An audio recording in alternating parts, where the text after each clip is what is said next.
The fourth week of remote learning is complete. A month, and we've discovered so much. Hi, Karen. Since you're in a Jersey mood, I have Bruce on, but I also did something else this week. During my daily session, my live session, I invited my assistant principal, who is from Jersey. How cool is that? All right, that's it for the week. Invite an AP in. Like the kids really want to see them. Take care, everybody. Be well. My name is Nathan Belcher, and I am a biology teacher at Palm Beach Lakes High School. My tip for you today is don't be afraid to switch it up. Switch your background.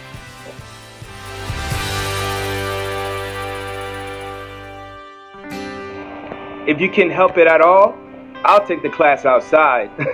If you have a lanai, a porch, someplace to where you can be outside in nature, do that. Maybe sometimes even switch up the wardrobe. Usually I wear a button-down shirt or something comfortable, but today I figure I'd turn it up just a bit. Sometimes you need that, you know? We're not going anywhere. We might as well wake up, get dressed as if we are. I feel like that helps the psyche a little bit.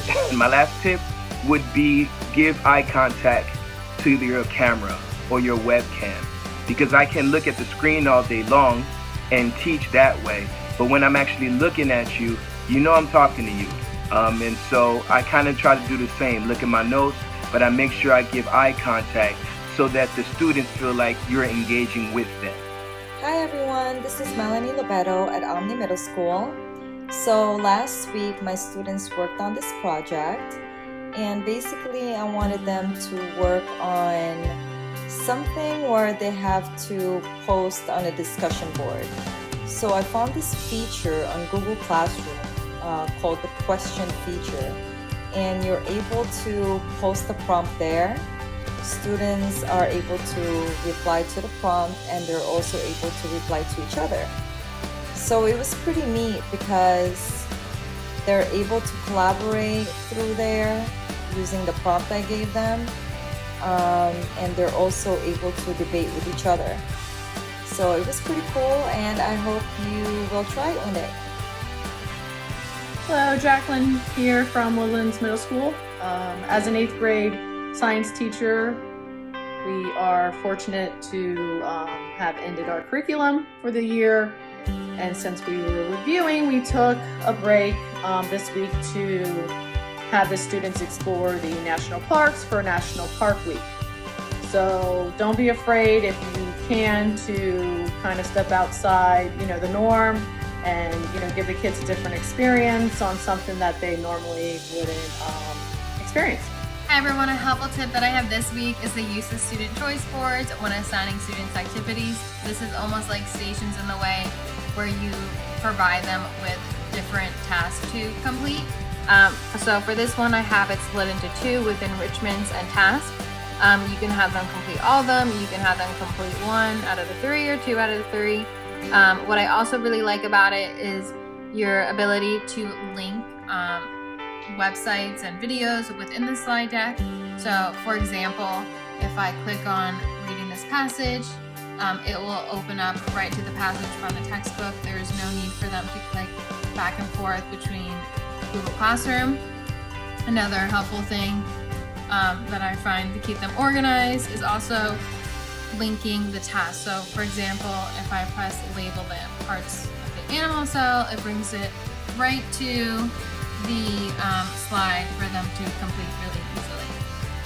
My second helpful tip is, if you're a teacher who uses like an interactive notebook or any sort of thing like that, to make a sort of digital one on my own here.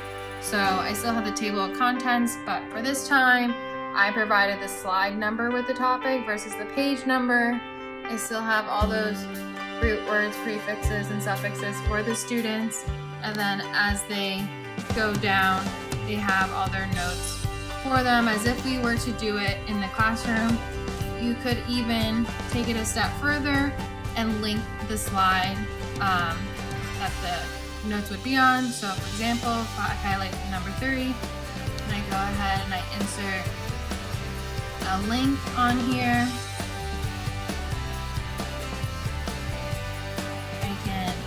which was in this slide, and I can link slide 3.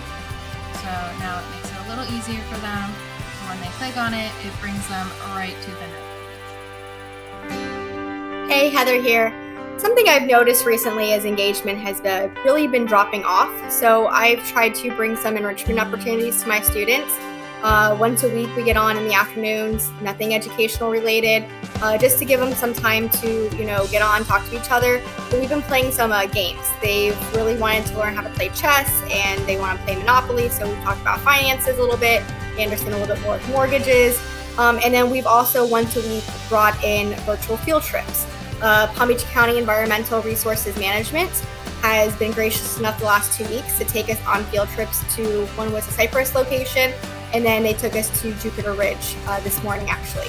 So if anybody would like to get involved in any of the virtual field trips that is doing, please let me know. Contact Palm Beach County Science, they can help you out as well. But I would say try to do enrichment activities, anything that gets the kids involved, and then it will bring it full circle back to your classroom, if that helps. Hi! Well, we've just completed week 4 of distance learning, and today is Glisten's Day of Silence. So here's a tip on how to make your classroom, your digital classroom, a more inclusive place. 1 thing, listen to your LGBTQ youth. Number 2, be a role model for kindness and inclusion. Don't allow hate speech or bullying of any kind in your digital classroom. Also, make sure that students feel comfortable by using their affirmed name and pronouns in your Google Classroom. And finally, if you have your badge, wear it. This is your We're All In badge, and by wearing it, you show that you're an ally to our LGBTQ youth. So that's my tip. Have a great week. Hello, Miss Anchors here from Lantana Middle School. This is week 3, 4? Where are we? Who knows? We lose track of time. This week has been good because we had a virtual field trip to Dr. Rudnick's office. He's a chiropractor.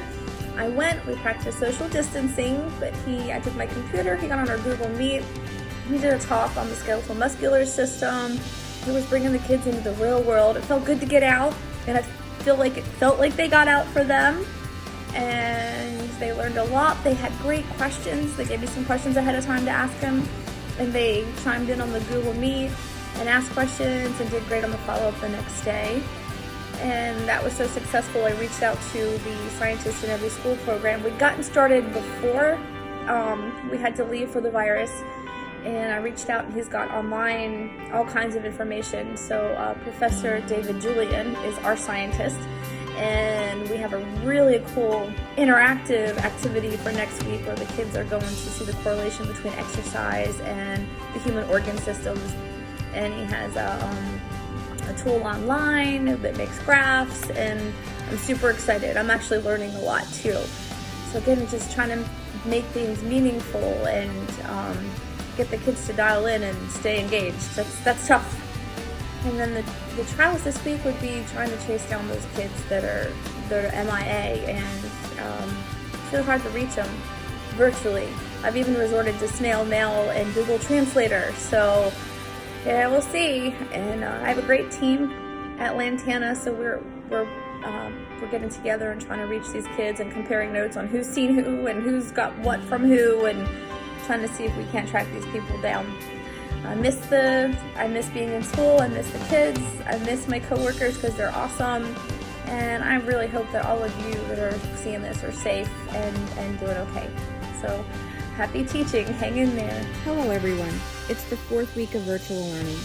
And what I'm most excited about this week is that I've had extra time to do discussions, projects, and even at-home labs with my students. I'm proud of the work that they've put in, and I'm glad that they've had the opportunity to develop new skills in research and the use of technology, skills that they've developed and will continue to use into the future with their education. The products I've gotten from them have been amazing, and I couldn't be happier. As we continue on this journey together, I hope that you will also take the opportunity to do new things with your students and help them develop new skills. Keep moving forward. Hi there. One of the things that I've come to figure out over these last 4 weeks is that balance is important. Make time for yourself, make time for your family, make time for your hobbies and activities. If you read a book, read. If you take walks, take a walk. If you don't, start. You know, we need to walk away from the computer sometimes. And especially, you know, the secondary teachers, when you have 100 and 200 students, like I have 250 students. I'm a chorus teacher at my school. And so when you have that many students, when they're turning in work late or or they have questions, sometimes you just got to walk away at the end of the day and take care of you. You're no good to anybody if you don't. Hi, fellow superheroes. Some stuff that I learned these last couple weeks were, number 1, slow down. Number 2, incorporate more fun activities for the kids. So when we went over organelles, I posted a DNA extraction from the nucleus fused strawberries, and the kids were able to use things at home that they had on hand. I got that great idea from one of my wise mentors, Mr. Bud. So that's another thing that I learned. So we're, as everybody keeps saying, all in this together.